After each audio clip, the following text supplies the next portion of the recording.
Since the moment Tom Coughlin walked out of that door in 2015, wouldn't even shake John Mara's hand. Followed by Jerry Reese packing up his office and leaving, we've been lost. We've been a franchise headed in all the wrong directions. And we tried the old school approach with Dave Gettleman. We tried the modern analytics approach with Joe Schoen. And where's it gotten us? A 2-11 record, a roster with no depth, and a fan base that is just tired of losing and being a laughing stock of the NFC East. Today I'm going deep. Pause. I'm going to compare the Dave Gettleman era to the Joe Schoen era. Who drafted better? Who managed the cap better? And who is truly responsible for this mess that we keep finding ourselves in? But before we get into the ugly, I want to talk about something that's actually good about the Giants. Because there was some really cool news this week about two legends who remind us what Giants pride actually looks like.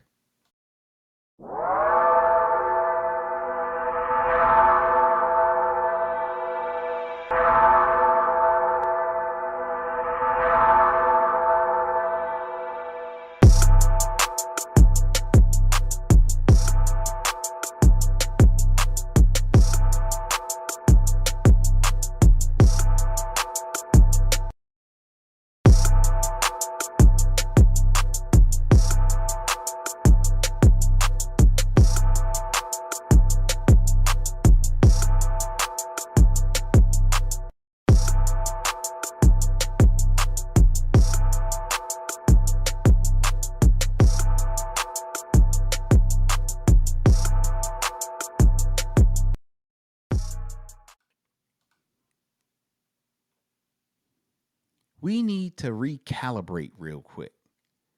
It was announced this week that Eli Manning and Tom Coughlin are officially semifinalists for the Pro Football Hall of Fame class of 2026. Yo, and in a season that's just been plain awful, let's just pause and really appreciate that. I mean, we talk a lot about the culture of this team on this show. That, these guys, was culture. Tom Coughlin didn't care about positional value or analytics. He cared about discipline. He cared about being 5 minutes early. He built a team that was tough. He had dogs. And Eli? Yo, we took him for granted. 15 years, never missed a game due to injury. We really took that for granted. I mean, in an era where you got quarterbacks who can't stay healthy or who care more about their brand than the game, Eli Manning was there every single Sunday. 2 Super Bowls, 2 MVPs. Yo, the selection committee got to get this right and do the right thing. Put these guys in a hall together. Personally, I'm really proud of Eli. I still wear his jersey. He's funny as hell. I watch the Manning cast when I'm watching Monday Night Football instead of the ESPN version. And I'm proud of our coach, man. TC gave us some really good memories. Our playoff runs to winning those Super Bowls were epic. And when you look at what we have now, those memories are really the only thing that we got to hang our hats on. Old memories. All right, so let's get into this general manager comparison.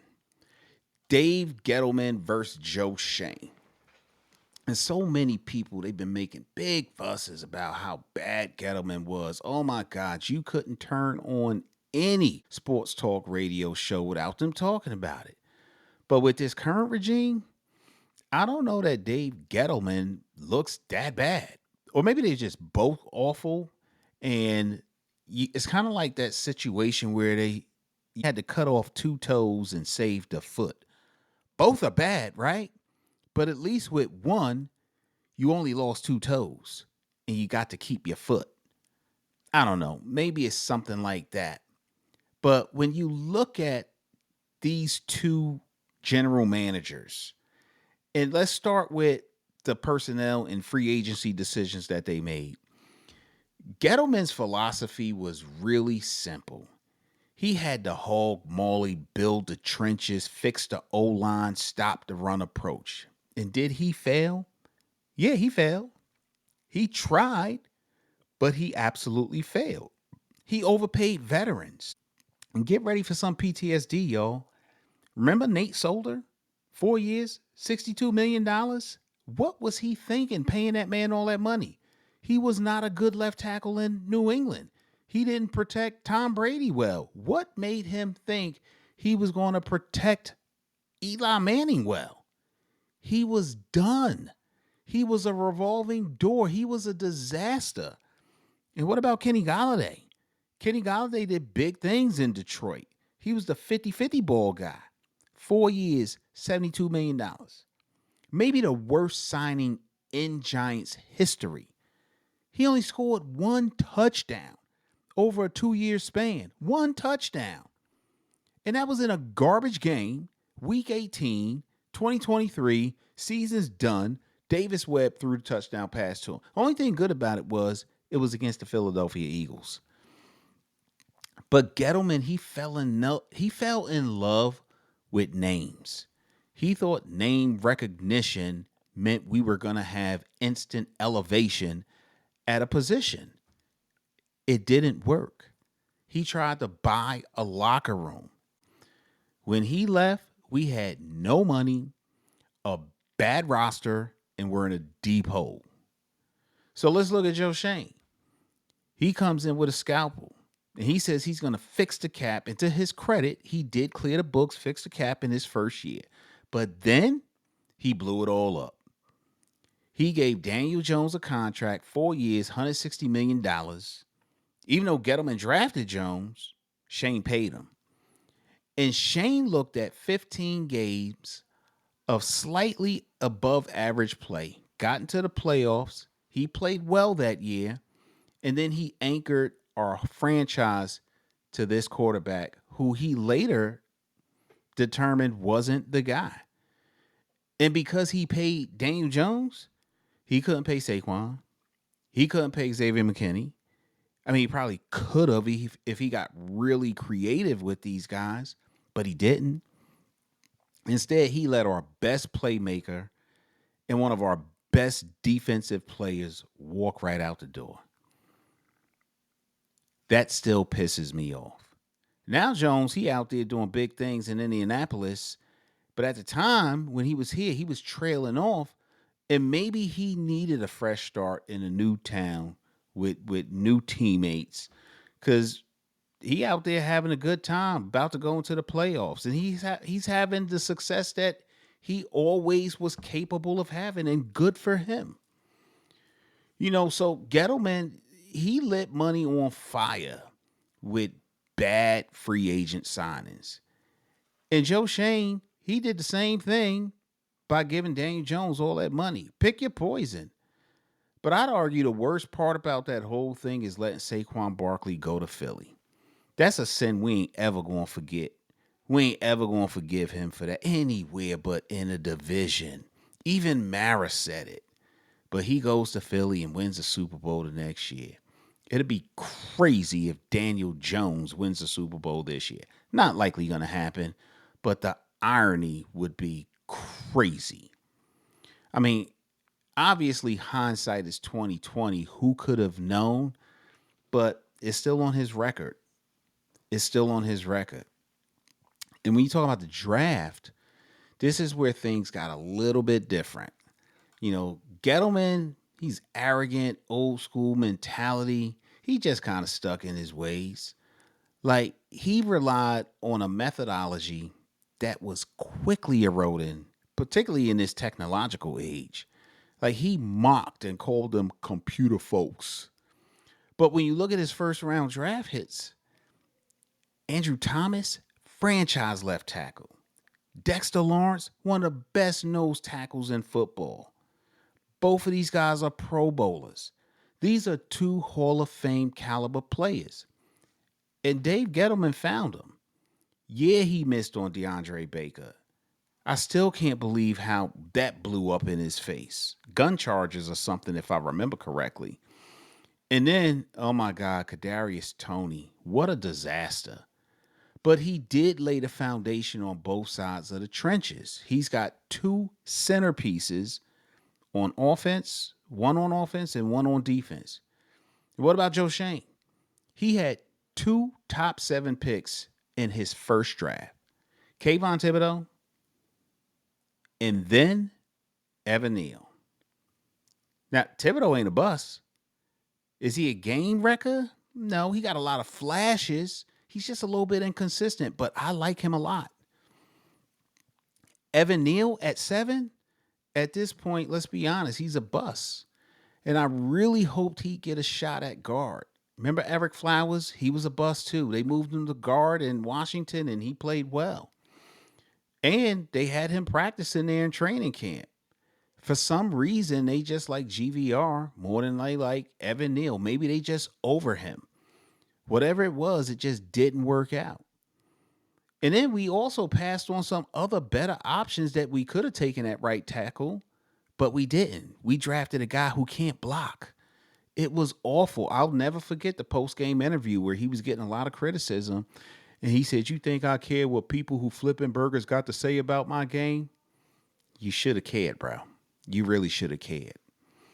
And then when you look at the development, Deonte Banks, another first-round pick, he's regressed. He looks lost. I mean, I think it has more to do with the scheme, the system, and coaching, because he didn't look this bad under Wink.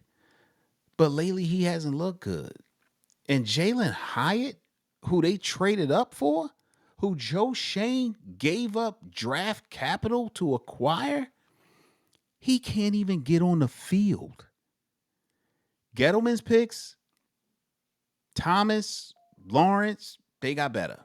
Shane's picks, Neal and Banks, they got worse. And Neal ain't even going to be here next year. That's telling. It tells me that this regime cannot consistently identify talent, and worse, they can't coach up players and develop them. So I also want to talk about how culture is really big. Since Jerry Reese left, like we've been really just grasping at straws. Gettleman tried to be the tough guy, and it was toxic. Like the locker room just fell apart. Joe Judge had guys running laps until they quit. And I like to forget about that. But Joe Judge, I don't know if you guys remember this, but during the COVID year, the Giants had an opportunity to make it into the playoffs. And it wasn't until the Philadelphia Eagles tanked that season that we were not able to get in. Granted, we would have been 7-9 going in. We would have still been in playoff contention. In fact, the fact that Joe Judge was able to string together a couple of victories at the end of that season, that's probably why he was extended another year. But he wasn't the right guy either. That was a Gettleman guy. You know, Shane and Dable were supposed to be the Giants' saviors.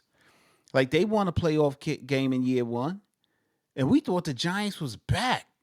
Yo, it felt really good. We finally got to see what our team can do. But it was a mirage. The culture right now, it's soft, man. Like we got players that started looking like they didn't even want to be here. Saquon was one of them. We got a general manager who currently shows up 30 minutes late to his own bye-week press conference. We got a team that gives up 33 points in the fourth quarter of a game that they dominated. Gettleman went 19-46, and Joe Schoen is going to finish the season around 20-40-1, 20-43-1. Like the records are virtually the same. The misery, the only difference is Gettleman was arrogant about it, and Shane was kind of quiet and reserved about it. But the results, not much different. Not much different. I mean, who failed worse? I think Gettleman left the roster in like really bad shape, in a deep hole with no money. And Joe Schoen came along and he had the chance to dig us out, but instead he poured concrete over us with the Daniel Jones contract and then let some really good talent walk. And where are we? We right back where we started. But at least we got Easy E and TC to look forward to going into Canton. I hope they get in this year. I don't know that they will. I don't know that the selection committee is going to do the right thing, but I am very, very hopeful. That's the only thing that this franchise, in my opinion, right now has going for them, other than a week away from TV where we don't have to watch them not play well again. And I'll say one other thing before I wrap it up tonight. When the Giants return from their bye week, they're going to be playing. They've got 4 games left. 3 of the games that they have against the Vikings, the Commanders, and the Raiders, they should absolutely win those games. Maybe not so much the Commanders because for whatever reason, Jaden Daniels seems to be like Giants kryptonite right now. But historically, we've handled the Commanders. So they should win at least 2 of these games. I'm honestly not going to be impressed if they do. It's not going to change my mind about Joe Schoen if they do. I think Joe Schoen is a disaster. I don't think he's done enough to acquire good talent for our team. I think at this time, we need to move on. I think there are better options out there who would have done at least the same job Joe Schoen did, but could have done better. Some of his picks were pretty easy. You don't not pick Abdul Carter if he's sitting there. You do not pick Malik Neighbors if he's sitting there. Kayvon Thibodeau, not mad at the pick. Has he reached or has he delivered overall 5th pick status? I don't know that he has, but I still like him. But these are guys that other teams would have picked anyway, that other general managers would have picked anyway. I'm sorry, but when I look at Dave Gettleman and I compare him to Joe Schoen, I don't see much of a difference. And the truth of the matter is, with all Joe Schoen's toys, with all the analytics, with all of the technology, with all the scouts that he's got, with all the information that's funneled to him, I mean, Gettleman didn't even use Twitter to look up different player profiles and information that might be floating around out there. Joe Schoen has all that, plus tools and information that we aren't privy to. He knew the disciplinary issues that existed with Abdul Carter. Why weren't they addressed sooner? Why is it all of a sudden one of the biggest discussions that we're having about the number 3 overall draft pick? I'm not impressed with Joe Schoen. And the truth is, he's probably going to be kept as our general manager for another year. So I'm preparing for an eventuality that does not excite me, that he's going to be here. Do I think him being here is going to be a deterrent to attract the right head coach for this job? No, I don't think that, because I think that the head coach is going to have the freedom to choose his staff and do the things he needs to do. But I really don't like the idea that he is going to be here. It's kind of like knowing all you have left to eat when you get home is leftovers, and you don't want to spend money on anything else because honestly, you can't right now. So you just accept it. That's how I feel about Joe Schoen. Thanks for spending some time with me tonight, everybody. Don't forget to like, subscribe, hit that notification bell. And don't forget to check out our online store. Go to nygbluezone.com. We've got all types of merch. We are almost at 1,000 subscribers. We appreciate you guys. Don't forget, leave a comment, and we'll continue to provide the engagement. Go Big Blue. Famous. Yeah, a lot of girls probably crying from my old high school. Look, they see me everywhere they go, I probably would too. Look, crossed over to the Jordan man like I'm Michael. Yeah, eating blessings so much I might need lipo. Yeah, tailored for the doves like I'm walking in chucks. Yeah, it's just in this plan, man, I see all y'all shook. Look, knew that I was great ever since I was a rook. Man, all y'all singles making me look good. Okay, praise to the Most High, yeah, that's Jesus. Look, but when it come to this rap thing, I can't lose. Yeah, back-to-back number ones, that's the thing greats do. Yeah, tell them boys that ain't nothing I can't do. It's my year, it's my year.